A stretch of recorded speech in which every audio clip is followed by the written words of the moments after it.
Suryanarayana Reddy B J P ಬಿಟ್ಟು JDSಗೆ ಹೋದರು, JDSಯಿಂದ ಕಾಂಗ್ರೆಸ್ಸಿಗೆ ಹೋದರು. ವೈಮನಸ್ಸು ಮುಂದುವರ್ಕೊಂಡು ಹೋಯಿತು. ಜನಾರ್ದನ್ ರೆಡ್ಡಿ ಅವರು ಪಾಲಿಟಿಕ್ಸ್ನ ಪೀಕ್ನಲ್ಲಿದ್ದಾಗ ಸೂರ್ಯನಾರಾಯಣ ರೆಡ್ಡಿ ಅವ್ರನ್ನ ಕಾಡಿದ್ರು ಅಂತ ಬಳ್ಳಾರಿಯ ಜನ ಮಾತಾಡ್ತಾರೆ. ಲಾಸ್ಟ್ ಎಲೆಕ್ಷನ್ನು, ಅದರ ಹಿಂದಿನ ಎಲೆಕ್ಷನ್ ಆ್ಯಕ್ಚುಲಿ ಸೂರ್ಯನಾರಾಯಣ ರೆಡ್ಡಿ ಅವರಿಗೆ ಸ್ಪರ್ಧಿಸುವ ಮನಸ್ಸಿತ್ತು, ಕಾಂಗ್ರೆಸ್ನವರು ಟಿಕೆಟ್ ಕೊಡಲಿಲ್ಲ.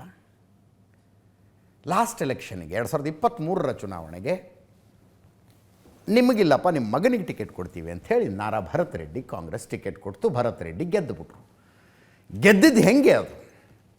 ಜನಾರ್ದನ್ ರೆಡ್ಡಿ ಅವರು BJP ಬಿಟ್ಟಿದ್ದರು, ಕಲ್ಯಾಣ ಕರ್ನಾಟಕ ಪ್ರಗತಿ ಪಕ್ಷ ಸ್ಥಾಪನೆ ಮಾಡಿದರು. ತಾವು ಗಂಗಾವತಿಯಲ್ಲಿ ಚುನಾವಣೆಗೆ ನಿಂತ್ಕೊಂಡು ಬಳ್ಳಾರಿಯಲ್ಲಿ ತಮ್ಮ ಸಹೋದರ BJP ಟಿಕೆಟ್ ಮೇಲೆ ಸ್ಪರ್ಧಿಸಿದ್ದರೂ ಕೂಡ ತಮ್ಮ ಹೆಂಡತಿಯನ್ನು ಕಲ್ಯಾಣ ಕರ್ನಾಟಕ ಪ್ರಗತಿ ಪಕ್ಷದಿಂದ ಕಂಟೆಸ್ಟ್ ಮಾಡಿಸಿಬಿಟ್ರು. ಸೋಮಶೇಖರ್ ರೆಡ್ಡಿ ವರ್ಸಸ್ ಜನಾರ್ದನ ರೆಡ್ಡಿ ಅವರ ಪತ್ನಿ ಲಕ್ಷ್ಮಿ ಅರುಣ ಆಗ್ಬಿಡ್ತಲ್ಲಿ. ರಿಸಲ್ಟ್ ಎಂಥ ಇಂಟ್ರೆಸ್ಟಿಂಗು. 2ನೇ ಸ್ಥಾನ ಜನಾರ್ದನ್ ರೆಡ್ಡಿ ಅವರ ಪತ್ನಿಗೆ ಬಂತು. 3ನೇ ಸ್ಥಾನಕ್ಕೆ ಸೋಮಶೇಖರ್ ರೆಡ್ಡಿ ಹೋದರು. 3ನೇ ಸ್ಥಾನಕ್ಕೆ ಹೋಗ್ಬಿಟ್ರು ಸೋಮಶೇಖರ್ ರೆಡ್ಡಿ.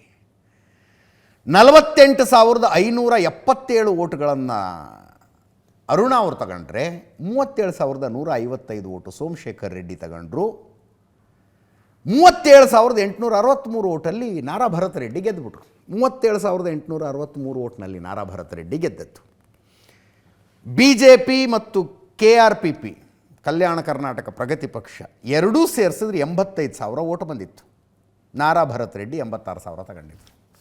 ಅಷ್ಟರಲ್ಲಿ ಚುನಾವಣೆಯನ್ನು ಗೆದ್ದರು. ಈಗ ಶಾಸಕರಾಗಿದ್ದಾರೆ. ತಂದೆಯ ಜೊತೆಗೆ ಇವರಿಗಿದ್ದಂಥ ಹಾಗೆತನ ಈಗ ಮಗನ ಕಾಲದಲ್ಲೂ ಕೂಡ ಮುಂದುವರಿತಾ ಇದೆ. ಏಕವಚನದಲ್ಲಿ ಮಾತಾಡ್ತಾರೆ. ನಾ ಯಾವನ್ನೂ ಬಿಡೋದಿಲ್ಲ ಅಂತಾರೆ. ಯಾವನ್ನೂ ಬಿಡೋದಿಲ್ಲ ನಾನು ಅಂತ. ಆ್ಯಕ್ಚುಲಿ ಈ ವಿಷಯ ಮುಖ್ಯಮಂತ್ರಿಗಳು ಭಾಳ ಅಪ್ಸೆಟ್ ಆಗಿದ್ದಾರಂತ ಇವತ್ತು.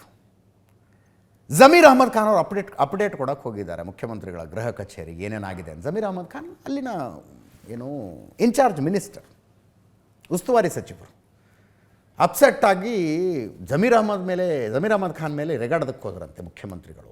ನಾರಾ ಭರತ್ ರೆಡ್ಡಿ ಫೋನಲ್ಲಿದ್ದಾರೆ ಜಮೀರ್ ಅಹಮದ್ ಖಾನ್ ಜೊತೆ. 1 ನಿಮಿಷ ಮಾತಾಡಿ ಅಂದ್ರಂತೆ. ಮಾತಾಡಲ್ಲ ನಾನು ಅಂದಿದ್ದಾರೆ. ಆಮೇಲೆ ನಾಗೇಂದ್ರ ಅವ್ರಿಗೆಲ್ಲ ಫೋನ್ ಮಾಡಿ ಗಲಾಟೆ ಮಾಡ್ಕೋಬಾರ್ದು ಅಂತೆಲ್ಲ ಕೂಗಾಡಿದ್ರಂತೆ.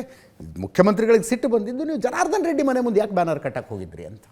ಜನಾರ್ದನ್ ರೆಡ್ಡಿ ಮನೆ ಮುಂದೆ ಯಾಕೆ ಬ್ಯಾನರ್ ಕಟ್ಟಕ್ಕೆ ಹೋಗಿದ್ರಿ? ಆ ಭರತ್ ರೆಡ್ಡಿಗೆ ಹೇಳಿಕೆ ಏನೇನೋ ಬಾಯಿಗೆ ಬಂದಂಗೆ ಹೇಳಿಕೆ ಕೊಡಬೇಡ ಅಂಥೇಳಿ ಅವನಿಗೆ ಅಂತೆಲ್ಲ ಮುಖ್ಯಮಂತ್ರಿಗಳು ಕೂಗಾಡಿದ್ದಾರೆ.